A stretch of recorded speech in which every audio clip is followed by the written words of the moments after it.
आगे बात पश्चिम बंगाल के रक्त चरित्र की, और रक्त चरित्र की बात करते हुए जो बंगाल का बदलापुर है ना, बंगाल का बदलापुर किस तरह से चुनाव आयोग की दहलीज तक आ गया है, हम आपको बताएंगे और दिखाएंगे। जिन 3 बंगाल के अधिकारियों को डेप्यूटेशन पर दिल्ली बुलाया गया, लेकिन ये लोग दिल्ली नहीं आए, तो इसके लिए गृह मंत्रालय की क्या तैयारी है हम आपको बताएंगे। लेकिन पश्चिम बंगाल का बदलापुर, इसका रक्त चरित्र आज की तारीख में क्यों यह कह रहा है कि मारबो पीटबो जीतबो रे। खबरें देखते हैं।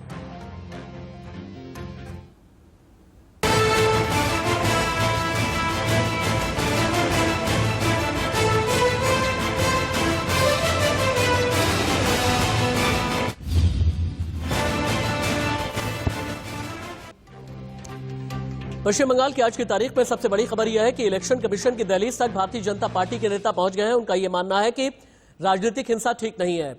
4 तस्वीरें आप टीवी स्क्रीन पर देखें, जहां पर भारतीय जनता पार्टी ने चढ़ाई कर दी है, और इस चढ़ाई के बीच में बंगाल की लड़ाई किस हद तक बढ़ने वाली है आप सोच करके देखिए, क्योंकि बंगाल की लड़ाई में एक ही बात कही जा रही है कि मारबो पीटबो जीतबो रे। क्या इसी के साथ में 6 महीने के बाद ये चुनाव होगा? और कहा यह भी जा रहा है कि बंगाल को बंगाल नहीं रहने दिया गया है, बल्कि इसे बना लिया गया है बदलापुर। इन्हीं सब खबरों के बीच ब्रेकिंग न्यूज, बीजेपी ने चुनाव आयोग से ममता बनर्जी की शिकायत कर दी है। पश्चिम बंगाल में कानून व्यवस्था को लेकर के शिकायत की गई है। स्वपन दास गुप्ता की अगुवाई में चुनाव आयोग से मिले हैं भारतीय जनता पार्टी के नेता, और ये कह दिया है कि ममता बनर्जी के कार्यकाल में बहुत ज्यादा राजनीतिक हिंसा हो रही है। राजनीतिक हिंसा अगर नहीं थमती है तो फिर ये वाकई में लोकतंत्र के लिए बहुत बड़ा खतरा हो जाएगा, ये बात कही गई है। तो पश्चिम बंगाल में बीजेपी नेता मिले हैं राजनीतिक हिंसा के खिलाफ, शिकायत उन्होंने की है चुनाव आयोग से। पश्चिम बंगाल में सियासी घमासान तेज होता जा रहा है। लगातार 2 बीजेपी कार्यकर्ताओं की हत्या के बाद सियासी पारा बढ़ा हुआ है, और इसीलिए ममता सरकार पर कोलकाता से लेकर दिल्ली तक बीजेपी ने तीखा हमला बोला। देखिए, बंगाल में भारतीय जनता पार्टी 200 से अधिक सीट लेके जीतेगी। ये भारतीय जनता पार्टी के राष्ट्रीय अध्यक्ष जगत प्रकाश नड्डा जी, अमित शाह जी और जो हमारे वहां के मुख्य नेता हैं, उन्होंने बार बार इसका ऐलान किया है। पूरे विश्वास के साथ आज हम कह सकते हैं कि जो दिवंगत आत्माएं। पिछले 2 दिनों में पश्चिम बंगाल में बीजेपी के 2 कार्यकर्ताओं की हत्या हुई है। शनिवार को उत्तर 24 परगना में बीजेपी कार्यकर्ताओं पर हमला हुआ, जिसमें एक कार्यकर्ता की मौत हो गई। हमले का आरोप टीएमसी कार्यकर्ताओं पर है। रविवार को कटवा में सुखदेव प्रामाणिक नाम के बीजेपी कार्यकर्ता की हत्या कर दी गई। भारतीय जनता पार्टी के कार्यकर्ता थे, 130 कार्यकर्ता मारे गए। कल भी सैकत बवाल मारा गया है। हम शपथ लेते हैं कि हम तब तक आराम से नहीं बैठेंगे जब तक लोकतंत्र की जीत, भाजपा माने लोकतंत्र बंगाल में, जब तक लोकतंत्र की जीत बंगाल में नहीं होगा, तब तक भारतीय जनता पार्टी का एक भी कार्यकर्ता शांति से नहीं बैठेगा। हम परिश्रम करेंगे, आप हम पर गोली चलाओ, पत्थर बरसाओ, किंतु हम शांति प्रिय तरीके से चुनाव लड़कर 200 से अधिक सीटों पर जीत दर्ज करेंगे। कुछ दिन पहले जेपी नड्डा के काफिले पर हमला हुआ। हमले के बाद सियासी पारा वैसे भी चढ़ा हुआ है। इस मामले में गृह मंत्रालय ने मुख्य सचिव और डीजीपी को तलब किया था, लेकिन सोमवार को दोनों अधिकारी मंत्रालय नहीं पहुंचे, यानी इसके लिए राज्य सरकार ने मंजूरी नहीं दी। माना जा रहा है कि इससे पश्चिम बंगाल और केंद्र के बीच कानूनी और प्रशासनिक जंग शुरू हो सकती है। डायमंड हार्बर में रैली के लिए जाते हुए जेपी नड्डा के काफिले पर पत्थर फेंके गए थे। इस हमले में कैलाश विजयवर्गीय की गाड़ी को नुकसान हुआ था और उन्हें चोट आई थी। इसके बाद बीजेपी के पश्चिम बंगाल प्रभारी कैलाश विजयवर्गीय को जेड कैटेगरी की सुरक्षा दी गई है। मिनिस्टर का होम मिनिस्ट्री से आदेश आया है कि मुझे अब सामान्य कार में नहीं बैठना है, ऐसा तो उनके आदेश हैं और इसलिए बुलेट प्रूफ कार मिली। पश्चिम बंगाल में विधानसभा चुनाव के लिए बीजेपी और टीएमसी दोनों पार्टियां पूरी ताकत से लगी हैं। चिंता की बात यह है कि इस सियासी घमासान में हिंसा बढ़ती जा रही है। ये पश्चिम बंगाल का रक्त चरित्र है, लेकिन बंगाल का बदलापुर कहां पर जाकर के पूर्ण विराम लेगा? अल्प विराम भी नहीं आ रहा, लेकिन इतना जरूर है कि प्रश्नवाचक चिन्ह यानी क्वेश्चन मार्क जरूर लगा है कि बंगाल को आखिरकार बदलापुर किसने बना दिया। डिबेट को हम ओपन करते हैं। भारतीय जनता पार्टी की नेता अनिला सिंह मेरे साथ में हैं, और आम आदमी पार्टी की खबर हम बाद में दिखाएंगे। टीएमसी सपोर्टर है बादल देवनाथ, वो भी मेरे साथ में जुड़े हुए हैं, और इसके अलावा कोलकाता से लाइव रिपोर्ट कर रहे हैं, मेरे साथ में जुड़े हैं तापस सेन गुप्ता, इंडिया न्यूज संवाददाता। लेकिन अनिला जी, मेरा पहला सवाल आपसे होगा, ये पश्चिम बंगाल की लड़ाई को बदलापुर बनाने पर कौन अभी अड़ा हुआ है? आप लोगों को यह नौबत क्यों आन पड़ी कि आप लोग चुनाव आयोग चले गए? क्या वाकई में पश्चिम बंगाल में लोकतंत्र को इतना बड़ा खतरा पैदा हो गया है? अगर हो गया है तो गवर्नर वाली शक्ति का इस्तेमाल करके सीधे राष्ट्रपति शासन क्यों नहीं लगाया जाता? अगर राजनीतिक हिंसा इतनी ज्यादा बढ़ गई है, अगर Mamata Banerjee law and order को कंट्रोल नहीं कर पा रही, तो बड़ा फैसला क्यों नहीं किया जाता? फैसले ऐसे क्यों हो रहे हैं जिसपे वीडियो अपॉर्चुनिटी तलाशी जा रही है? अपॉर्चुनिटी का तो कोई सवाल ही नहीं होता है यहाँ पे राशिद जी। हम देख नहीं रहे वेस्ट बंगाल में, आज की बात नहीं है, पर हम लगातार देख रहे हैं कि किस प्रकार से वहाँ पे राजनीतिक हिंसा जो है अपने चरम पर पहुंच चुकी है। मैं आपको सिर्फ 1 मिनट के लिए रोकना पड़ा, माफी के साथ, क्योंकि एक रिपोर्ट आ रही है। इलेक्शन कमीशन से मिलने के बाद भारतीय जनता पार्टी का जो डेलीगेशन है मीडिया के साथ में बातचीत कर रहा है। स्वपन दास गुप्ता इंडिया न्यूज पर लाइव है, एक बार सुनते हैं। इस वक्त हमारे साथ स्वपन दास गुप्ता हैं, जिन्होंने जो अभी इलेक्शन कमीशन ऑफ इंडिया के अंदर गए थे और वहां पर उन्होंने क्या मांगे रखी। स्वपन दास गुप्ता को हम आगे सुनेंगे। अनिला जी अपनी बात आगे बढ़ाएं। अनिला जी अपनी बात आगे बढ़ा सकती हैं आप। जी राशिद जी, मैं ये कह रही हूँ ना कि आंकड़े तो झूठ नहीं बोलते। एनसीआर भी कहता है कि वेस्ट बंगाल में, पश्चिमी बंगाल में भारतवर्ष में सबसे ज्यादा राजनीतिक हत्याएं हुई हैं, और ये राजनीतिक हत्याएं सबसे ज्यादा किसकी हुई हैं? भारतीय जनता पार्टी के कार्यकर्ताओं की हुई हैं। 100 से ज्यादा हमने अपने कार्यकर्ताओं को खोया है, जिन्होंने अपनी जान जो है न्यौछावर कर दी अपनी आवाज उठाने के लिए। जो एक वहां पे नेक्सस चल रहा है, सरकार, बिजनेस, क्रिमिनल्स, इनको मिला के जो एक नेक्सस चल रहा है, वहां तो मीडिया तक को नहीं छोड़ा जाता। 2019 में हमने देखा नहीं चुनाव के दौरान किस प्रकार से जो मीडिया जब वहां पे गई थी कवर करने के लिए, उनके ऊपर ही हमला कर दिया गया था। वो तो किसी को नहीं बख्श रहे हैं। ममता बनर्जी सोच रही है वेस्ट बंगाल जो है पता नहीं कहाँ प्लैनेट मार्स में बसा हुआ है, कहां पर बसा हुआ है। ये भारत का हिस्सा है, और हम देख रहे हैं, आपने अभी भी गवर्नर साहब की बात की, राज्यपाल महोदय ने कितनी बार अपनी आवाज उठाई है। वो तो राज्यपाल महोदय को भी कुछ नहीं समझते हैं, उनके साथ बदतमीजी करती हैं, उनका मजाक बनाती हैं। जब वो पत्र लिखते हैं उसका उत्तर भी देना वो नहीं समझती हैं। भाई कोई भी गवर्नर, ये राज्यपाल जो है किसी भी राज्य में जब नियुक्त किया जाता है तो इसलिए किया जाता है ना कि भाई एक बैलेंस कायम कर सके। पर ममता बनर्जी पता नहीं किस चीज का कौन सा इन्होंने मुद्दा वहां उठा रखा है। बांग्लादेशियों से बहुत प्यार करती हैं, और जो हमारे भारतीय हैं उनसे नफरत करती हैं, और जब भारतीय आवाज उठाते हैं तो उन भारतीय हिंदुओं का गला रटवा देती है। ये क्या इनकी दिक्कत है? दिक्कत यही है क्योंकि इनको अपनी जमीन जो है वो हिली हुई नजर आ रही है। पर भारतीय जनता पार्टी भी एक ऐसे राजनीतिक दल है जिसने अपने देश को सर्वोपरि रखा हुआ है। जब देश है तो हम है। अनिला सिंह जो कह रही हैं, और जो अभी टीवी स्क्रीन पर और वहां पर जमीन पर नजर आ रहा है, छोड़ दीजिए, सारी सियासत में छोड़ देता हूं, मैं सियासी बात ही नहीं करूंगा।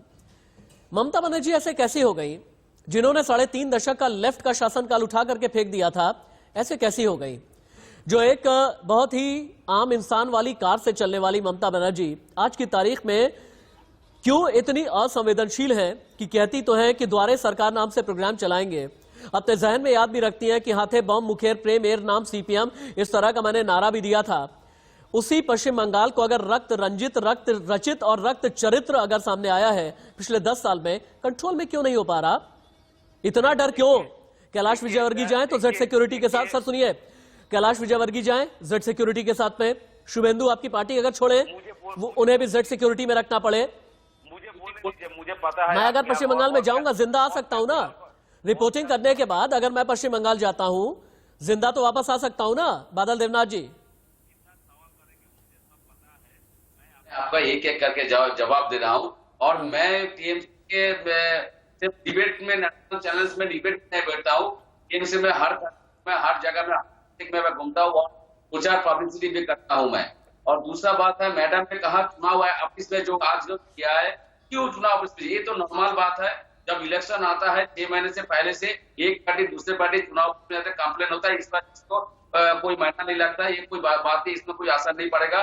दूसरा है चुनाव ऑफिस इन लोग जानते हैं जो 2019 में जो 8 मिला है उसके असर में लोग 2001 में जो 200 सीट कह रहे हैं, 200 सीट बादल देवनाथ जी, मेरा चैनल बिना रिसर्च के और बिना फैक्ट और फिगर के बात नहीं करता। अपनी बात आप आगे बढ़ाइएगा, मेरी बात सुनिएगा।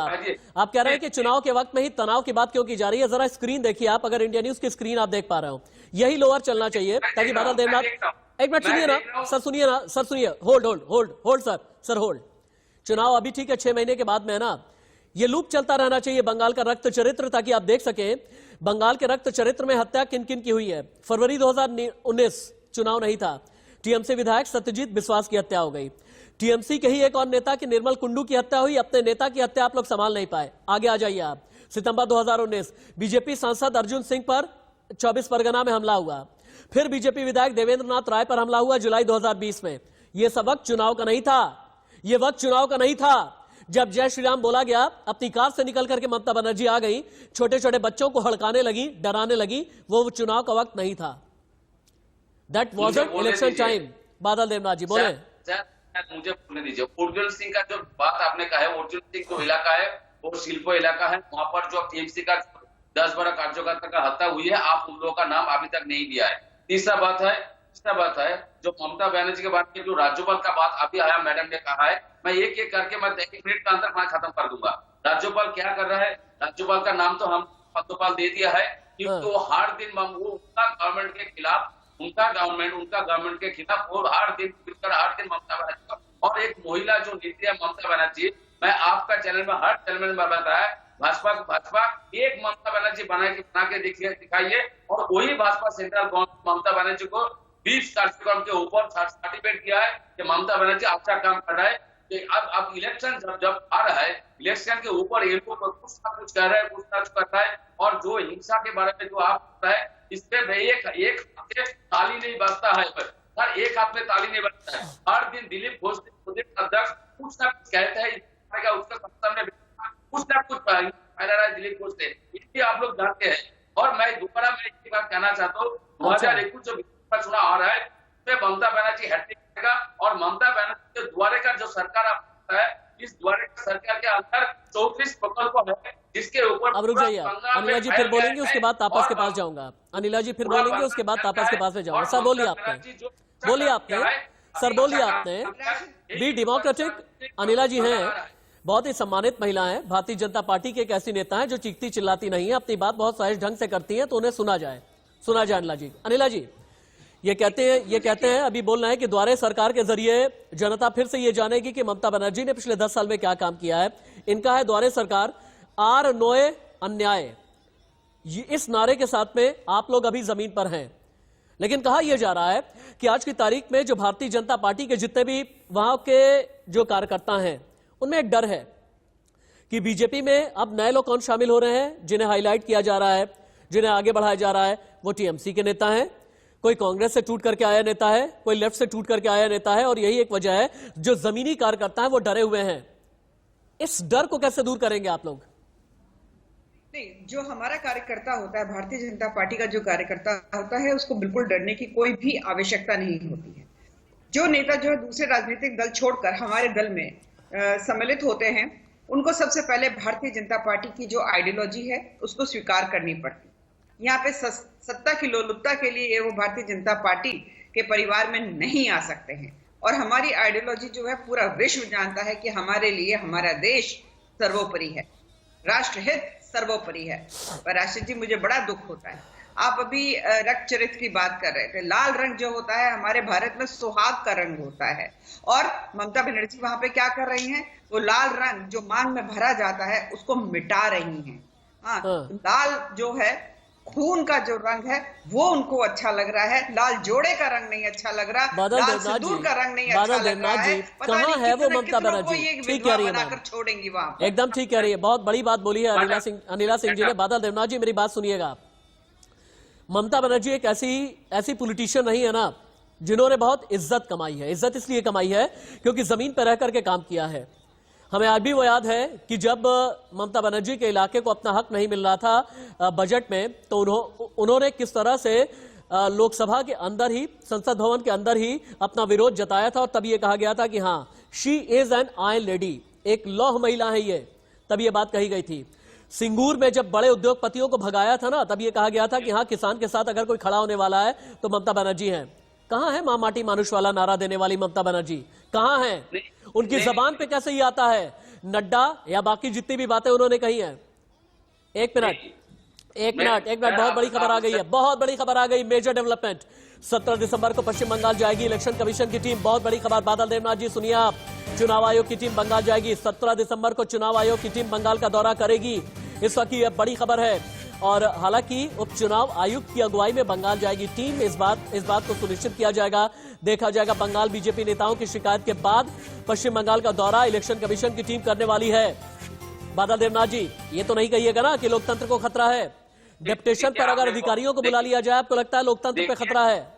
अगर चुनाव आयोग की टीम जाएगी तो लोकतंत्र पे खतरा तो नहीं होगा ना बादल देवनाथ जी?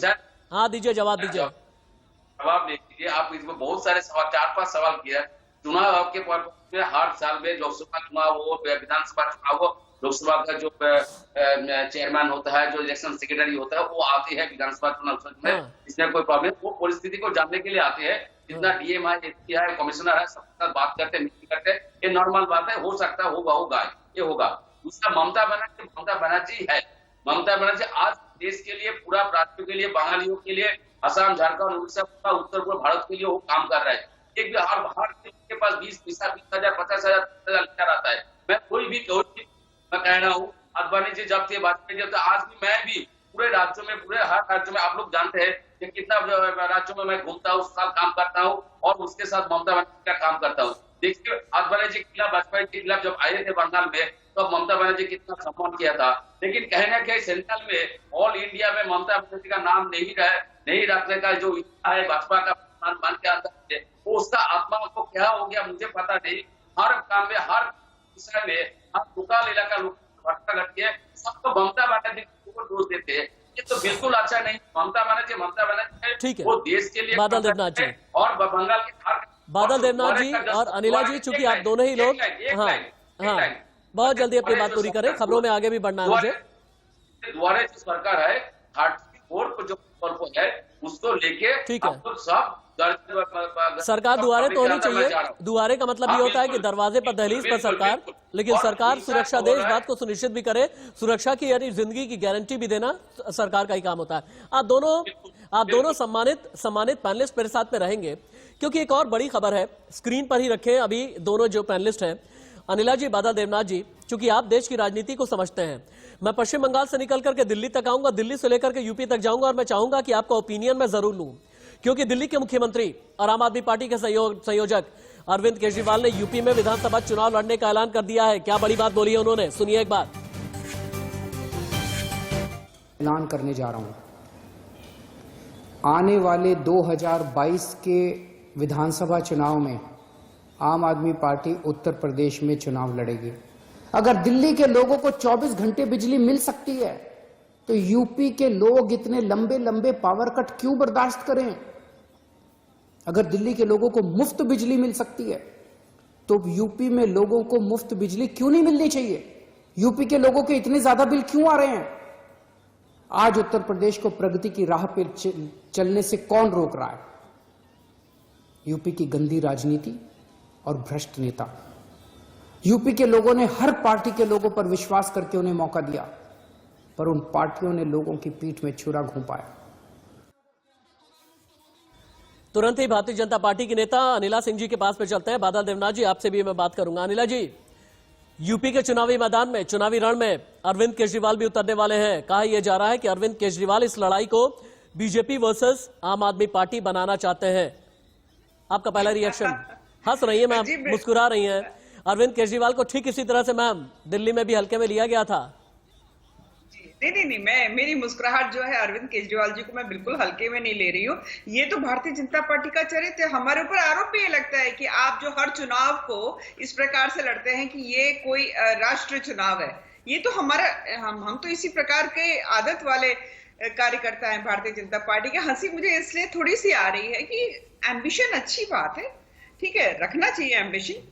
अभी हमने देखा कि ठीक है, 1.5 करोड़ की आबादी वाले दिल्ली स्टेट के ये मुख्यमंत्री हैं। अब 24 करोड़ की आबादी वाला जो अपने आप में एक देश है, मेरा उत्तर प्रदेश, हम वहां पर अब ये अपने यूपी में मैम वेलकम करना चाहिए आपको, तो खैर मकदम करना चाहिए। Most welcome, most welcome. ये यूपी, आप तो यूपी की राजनीति करती हैं, और मैं पर्सनली आपको जानता हूं कि आप मेजबानी करने में बहुत अच्छी हैं।